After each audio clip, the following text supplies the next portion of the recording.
বড় গরুর এখন বাজারের কি অবস্থা? ব্যবস্থা খুব ভালো পাচ্ছে না। যেহেতু আমি গত শুক্রবার এসেছিলাম, এই দেখতেছি যে দাম হয়েছিল না, গত রাত্রির দাম হয়েছিল, আজকে কোনো দাম দেওয়া হয়নি। আজকে তো বাজারের শেষ দিন একদম, আজকে তো দফা রফা একটা হতে হবে, বেচা বিক্রি হতে হবে।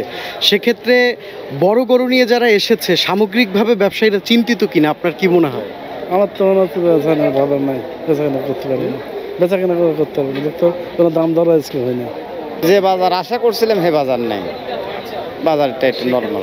একদম বাজার তো প্রায় একদম শেষ পর্যায়ে বলা যায়, আজকে রাত পর্যন্ত হয়তো বাজার থাকবে। সেক্ষেত্রে বড় গরু নিয়ে ব্যবসায়ীরা আসলে চিন্তিত কিনা?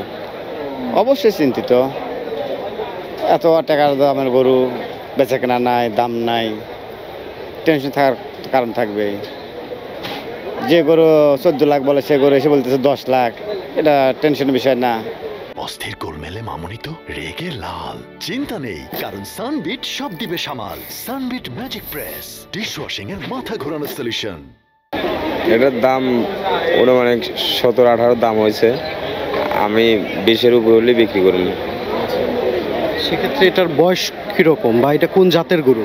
এটা হলো বাহামা করাস। আমরা বড় ব্যবসায়ীরা বেচা কেনা খুব একটা ভালো নাই, বড় গরুর দাম নাই, এটাই আমার বেশি ধরা।